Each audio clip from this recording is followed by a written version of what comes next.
यदि सोचा है कुछ करने के लिए तो करके दिखाइए। जो आपसे कहते हैं कुछ नहीं कर पाओगे, जो आपसे कहते हैं कुछ नहीं बन पाओगे, उन्हें बन के दिखाइए। मित्रों नमो नमः। मैं Julie Bharti madam classes channel पर आप सभी का हार्दिक स्वागत है। तो मित्रों, आप सोच रहे होंगे आज आपकी अध्यापिका जी इतने समय बाद। जी हाँ, तो किन्हीं कारणों से मैं कक्षा नहीं बना पा रही थी, लेकिन अब संस्कृत और हिंदी की दोनों की कक्षाएं आएंगी। तो मित्रों, आज की कक्षा में मैं आपके लिए लेकर आई हूँ आकारांत स्त्रीलिंग शब्द रूप। तो जिन शब्दों के अंत में आ आता है, आ स्वर आता है, उन शब्दों को आकारांत स्त्रीलिंग आप जानते ही हैं, जो स्त्री जाति का बोध कराते हैं जो शब्द। तो जिन शब्दों के अंत में आ आता है और वह स्त्रीलिंग शब्द होते हैं, तो आकारांत स्त्रीलिंग शब्द कहलाते हैं। चलिए आगे देख लेते हैं। बालिका शब्द आकारांत स्त्रीलिंग संज्ञा का रूप है, यानी कि आकारांत स्त्रीलिंग शब्द है बालिका। कैसे? चलिए एक बार बता देते हैं। बालिका, जिन बच्चों को नहीं पता, जिन विद्यार्थियों को नहीं पता, बालिका हमने लिख लिया बालिका। ये देखिए, अब बालिका का अंतिम वर्ण में क्या है? बड़ा आ। तो शब्द के अंतिम व्यंजन में जो स्वर छुपा होता है, इसमें क्या छुपा है? बड़ा आ। तो बस यही है आकारांत। अब आकारांत बालिका शब्द कैसा है? स्त्रीलिंग है, तो आकारांत स्त्रीलिंग शब्द है। ठीक है, जो शब्द आकारांत स्त्रीलिंग संज्ञा के होते हैं, उनके शब्द रूप एक प्रकार से ही बनते हैं। कहने का तात्पर्य यह है कि संस्कृत में जितने भी आकारांत शब्द हैं, ठीक है, आकारांत शब्द, और वह भी स्त्रीलिंग, तो उनके सभी के एक समान ही शब्द रूप चलते हैं, शब्द रूप बनते हैं। ये आप याद रखें। और इससे पहले बहुत सारे शब्द रूप कराए हैं, आप नहीं देखे हैं तो आप चैनल पर विजिट कर लें। डिस्क्रिप्शन बॉक्स में लिंक दिए हैं, क्लिक करके देख लें कि अकारांत पुल्लिंग शब्द हैं वो किस तरह से चलते हैं। जैसे कि राम के, बालक के। इकारांत है, पुल्लिंग है, हरि के। इसी तरह उकारांत है, भानु के। तो सभी शब्द रूप कराए हैं, आप देख लेना, और उनके क्या नियम है वह भी देख लीजिएगा। ठीक है, तो अब आगे देखते हैं। आगे क्या, इनको यहाँ से ये हटा देते हैं। आकारांत स्त्रीलिंग संज्ञा शब्द। आकारांत स्त्रीलिंग संज्ञा शब्द वे शब्द होते हैं जो स्त्रीलिंग होते हैं और जिनके अंत में आ ध्वनि होती है, जैसा कि अभी अभी आपको बताया है। चलिए आगे बढ़ते हैं। आपको कक्षा पसंद आ रही है तो कमेंट ज़रूर करना।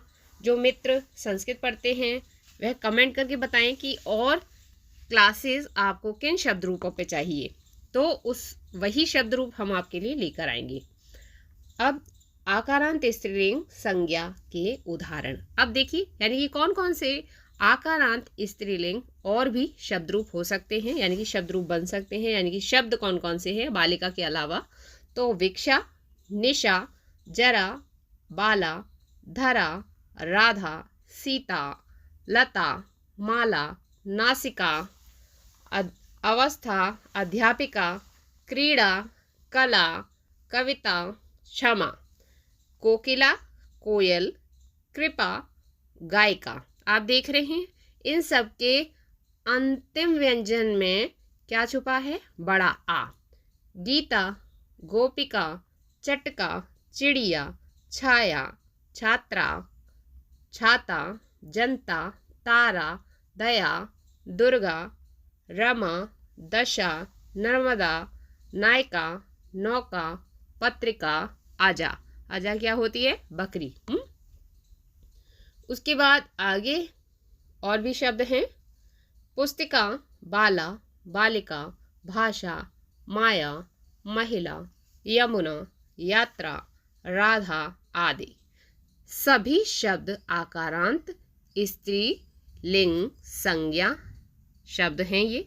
तो अब हम आगे बढ़ते हैं और बालिका के शब्द रूप लिखते हैं, कैसे बनते हैं, कैसे चलते हैं बालिका के शब्द रूप।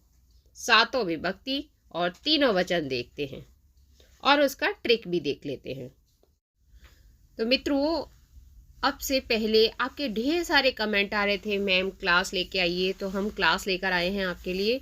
और मित्रों आपको एक और चीज़ बता दें कि धर्मेंद्र सर इंग्लिश पढ़ा रहे हैं क्लास 10th बोर्ड की, तो आप अवश्य वो क्लासेज, यदि क्लास 10th में हैं, आपके छोटे भाई बहन हैं या आपके रिलेटिव हैं, पड़ोसी हैं, रिश्तेदार हैं, जो भी हैं और क्लास 10th में हैं, तो उन्हें अवश्य बता दें कि भारती मैडम क्लासेस चैनल पर क्लास 10th की इंग्लिश स्टार्ट कर दी गई है। बाकी बेसिक इंग्लिश ग्रामर आती रहेगी, तो और साथ ही साथ हिंदी संस्कृत के लिए अभी तक आपने चैनल को सब्सक्राइब नहीं किया तो जल्दी से सब्सक्राइब कर लीजिए। आपकी मैम हिंदी व्याकरण और संस्कृत व्याकरण, साथ ही साथ ग्रेड 6, 7th, 8th रुचिरा की क्लासेस लेकर आती रहेंगी, संस्कृत पढ़ाती रहेंगी।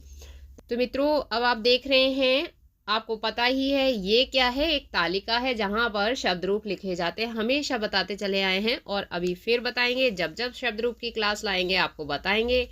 तो संस्कृत में विभक्ति होती हैं 7 और वचन कितने होते हैं 3, एक वचन, द्विवचन, बहुवचन। और विभक्ति प्रथमा विभक्ति, द्वितीय विभक्ति, तृतीय विभक्ति, चतुर्थी विभक्ति। आगे बढ़ते हैं तो चतुर्थी के बाद ये देखिए आप षष्ठी, मतलब चतुर्थी, पंचमी, षष्ठी, सप्तमी और संबोधन। संबोधन को विभक्ति में नहीं जोड़ा गया है, ठीक है, क्योंकि वह प्रथमा का ही रूप होता है। अभी कैसे रूप होता है चलिए बताते हैं। तो सबसे पहले आप रूप देख लें कि प्रथमा विभक्ति में एक वचन, द्विवचन और बहुवचन के रूप कैसे चलते हैं बालिका के। तो ये देखिए, एक वचन में बालिका, द्विवचन में बालिके और बहुवचन में बालिकाहा। यहाँ पर क्या हुआ, एक वचन वाले को यहाँ पर लाया गया है, लेकिन यहाँ पर विसर्ग बढ़ गया है, आपको ये ध्यान रखना है। द्विवचन में बालिकाम, बालिके, बालिकाहा, बिल्कुल। बहुवचन में प्रथमा विभक्ति, द्वितीय विभक्ति एक समान है ना। उसके बाद तृतीय विभक्ति बालिकया, बालिकाभ्याम, बालिकाभिः, ठीक है, इस तरह से।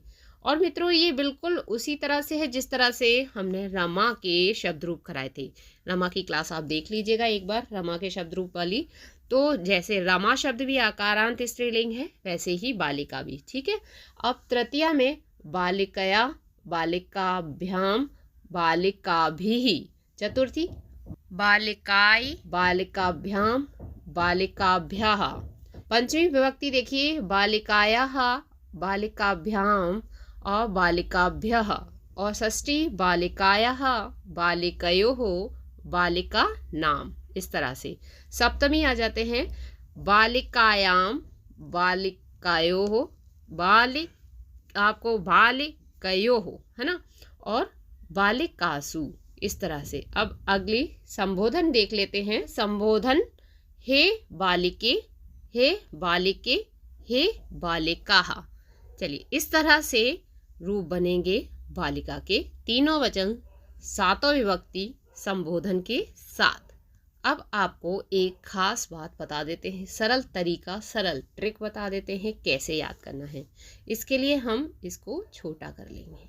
ये देखिए, अब आपको ठीक दिखेगा, सातों विभक्ति दिख रही हैं, तीनों वचन दिख रहे हैं। अब पेन ले लेते हैं, आपको बताते हैं। देखिए आप सबसे पहले चाहे तो एक वचन के सभी शब्द रूप याद कर लीजिए। बालिका, बालिकाम, बालिकया, बालिकये, बालिकायाः, बालिकायाः, बालिकायाम, हे बालिके, बालिके, बालिके, बालिकाभ्याम, बालिकाभ्याम, बालिकाभ्याम, बालिकयोः, बालिकयोः, हे बालिके, बालिकाः, बालिकाः, बालिकाभिः, क्योंकि इसमें बालिका भी, बालिका भी, इस चीज का ध्यान रखिए, भी हो गया है। और बालिकाभ्यः, बालिकाभ्यः, बालिका नाम, बालिकासु, हे बालिकाः, इस तरह से। अब आपको ट्रिक थोड़ा सा समझा देते कैसे सरल तरीके से आप इसको याद कर सकते हैं। आप एक वचन के रूप देखिए, यहाँ पर पंचमी षष्ठी का एक वचन देखिए समान है बिल्कुल। तो इस तरह से आप एक याद करेंगे पंचमी का तो षष्ठी का वैसे ही लिख देंगे, ठीक है ना। अब द्विवचन के सरल तरीका क्या है, ये देखिए, ये दोनों प्रथमा द्वितीया का द्विवचन एक जैसा होता है, तृतीय चतुर्थी पंचमी का एक वचन बिल्कुल एक समान चलता है। अब उसके बाद षष्ठी सप्तमी एक समान होता है। तो आप क्या करेंगे, सिर्फ एक बार बालिके याद करेंगे, उसको एक बार और लिख देंगे। उसके बाद बालिकाभ्याम एक बार लिखेंगे, उसको 2 बार और लिख देंगे, यानी कि ये 2 यहाँ लिख देते हैं, ये 3, ठीक है। बालिकयोः इसको फिर से 2 बार लिखना है। इस तरह से आप लिख सकते हैं और इसे यहाँ पर 2 बार लिख देंगे, ठीक है। अब बहुवचन की बारी, जो कि ये यहाँ पर लिख दिया है, तो बहुवचन कैसे लिखेंगे, एक बार बना देते हैं। ये दोनों एक जैसे हैं, ये तीनों एक जैसे हैं और ये दोनों एक जैसे हैं। एक वचन में ये एक जैसे थे, तो यहाँ छोटा छोटा लिख देते हैं, यहाँ 2, यहाँ पर 2 और यहाँ पर 3, ये फिर से 2। अब बहुवचन पर आ जाते हैं, ये दोनों एक समान हैं, यहाँ पर 2। फिर बालिका भी एक ही है, लेकिन ये चतुर्थी और पंचमी बहुवचन फिर से 2 बार। और नाम और सु ये ऐसे ही रहता है। इस तरह से आप इसको याद कर सकते हैं, जैसे कि कम याद करना पड़ेगा और आप बालिका के रूप लिख देंगे। तो रमा के, बालिका के और जैसे कि बाकी के सभी शब्द आपको अभी अभी बताए, सब समान चलते हैं, क्योंकि आकारांत, स्त्रीलिंग सभी शब्द के शब्द रूप एक समान ही बनते हैं, चलते हैं। ये बात आप याद कर लें। संस्कृत में ये सरल होता है कि आकारांत पुल्लिंग है तो एक समान चलेंगे उन शब्दों के, आकारांत स्त्रीलिंग है तो एक समान, नपुंसक लिंग है तो एक समान, ठीक है। इस चीज़ का ध्यान रखिए। तो एग्जाम में सबसे पहले ये देखिए कि वह शब्द कौन सा है, कौन सा लिंग है उसका, अकारांत है या आकारांत है, ईकारांत है या ऊकारांत है, और उनके लिंगों को पहचानिए। फिर एक एक सभी लिंग का आप याद कर लीजिए, और अकारांत है तो पुल्लिंग का एक पुल्लिंग याद कर लेंगे, बाकी सारे हो जाएंगे, और एक स्त्रीलिंग कर लेंगे, बाकी हो जाएंगे। अकारांत अकारांत, ठीक है, और एक नपुंसक लिंग का लेंगे अकारांत का, तो वो पूरे हो जाएंगे। इसी तरह उकारांत के एक एक कर लीजिए, ईकारांत के एक एक कर लीजिए, आकारांत के एक एक कर लीजिए, हाँ, रीकारांत के, जैसे कि पितृ मातृ, तो इसके भी शब्द रूप हमने कराए हैं। आप क्लास देख लें, चैनल पर विजिट कर लें, प्लेलिस्ट चेक कर लें, डिस्क्रिप्शन बॉक्स में क्लिक करके लिंक पे वो चेक कर लें। तो इस तरह से सभी शब्द रूप आप याद करते रहिए। एग्जाम में किसी के भी शब्द रूप आ जाएं, आप आसानी से लिख सकते हैं, ठीक है। तो चलिए अब एक बार आपको फिर से दिखा देते हैं शब्द रूप। तो मित्रों ये देखिए, सभी बालिका के शब्द रूप तीनों विभक्ति में आपके सामने हैं। तो थोड़ा सा इसको नीचे कर देते हैं, ये इस तरह से। तो क्लास आपको कैसी लग रही है, आज की कक्षा पसंद आ रही है, आपकी जूली मैम का पढ़ाना आपको अच्छा लग रहा है, तो एक लाइक करें और साथ ही साथ कमेंट करें कि आपको कक्षा कैसी लगी और किस विषय पर आपको कक्षा चाहिए, और साथ ही साथ शेयर भी करें अपने मित्रों को, जिससे कि वह भी संस्कृत पढ़ पाएँ, ठीक है ना। और समझाना कैसा लग रहा है ये भी बता दें। साथ ही साथ बहुत समय बाद बात हो रही है, तो हमें बहुत अच्छा लग रहा है आप सबके लिए क्लास बनाना।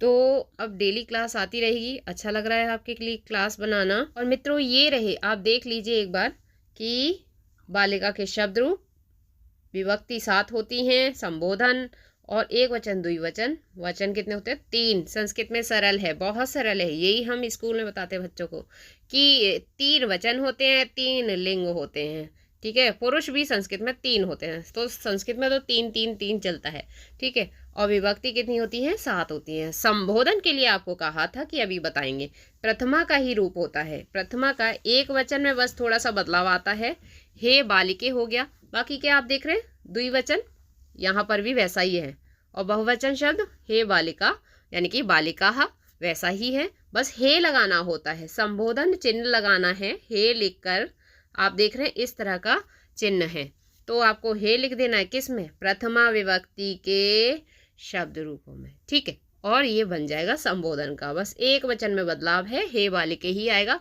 तो हे बालिके, हे बालिके, हे बालिका, इस तरह से शब्द रूप बनेंगे संबोधन में, संबोधन, ठीक है।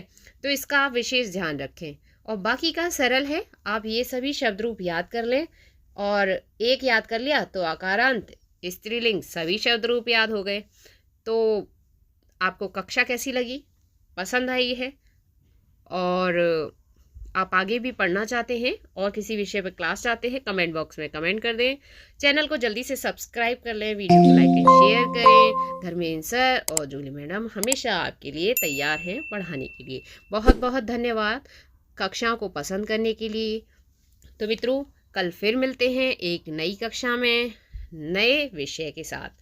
तो मित्रों, स्वस्थ रहिए, मुस्कुराते रहिए, पढ़ते रहिए, पढ़ाते रहिए, सबको करके दिखाते रहिए और अपना अनुभव बढ़ाते रहिए।